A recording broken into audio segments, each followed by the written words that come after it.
একদিন দেবর্ষি নারদ মুনি দ্বারকায় শ্রীকৃষ্ণের কাছে আসেন এবং কৃষ্ণের কাছে ভিক্ষা চান। তিনি ভিক্ষা হিসেবে স্বয়ং শ্রীকৃষ্ণকেই চেয়ে বসেন। শ্রীকৃষ্ণের ৮ প্রধান মহিষীর মধ্যে অন্যতম এবং ধন সম্পদের প্রতি আগ্রহী সত্যভামা নারদকে অন্য কিছু গ্রহণ করতে অনুরোধ করেন। নারদ তখন বলেন যে যদি তারা কৃষ্ণের ওজনের সমপরিমাণ ধনসম্পদ তাকে দিতে পারেন তবে তিনি কৃষ্ণকে ফিরিয়ে দেবেন।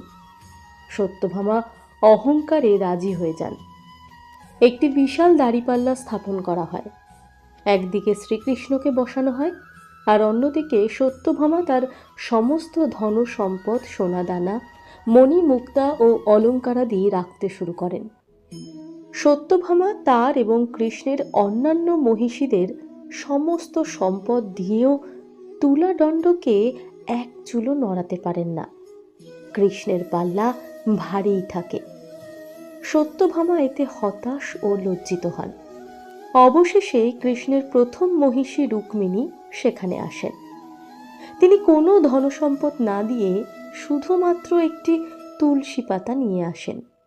তিনি অত্যন্ত ভক্তি ভরে সেই তুলসী পাতাটি কৃষ্ণের প্রতি তার নিঃস্বার্থ প্রেমের প্রতীক হিসেবে দাঁড়িপাল্লার সম্পদের পাশে রাখেন এবং কৃষ্ণকে প্রণাম করে বলেন যে এই পাতা যেন কৃষ্ণের ওজনের সমান হয়।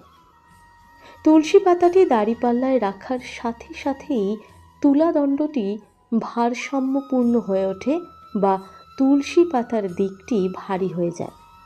এতে প্রমাণিত হয় যে পার্থিব ধনসম্পদ নয়, বরং নিঃস্বার্থ ভক্তি, প্রেম ও বিশ্বাস এটি শ্রীকৃষ্ণের কাছে সবচেয়ে বেশি মূল্যবান।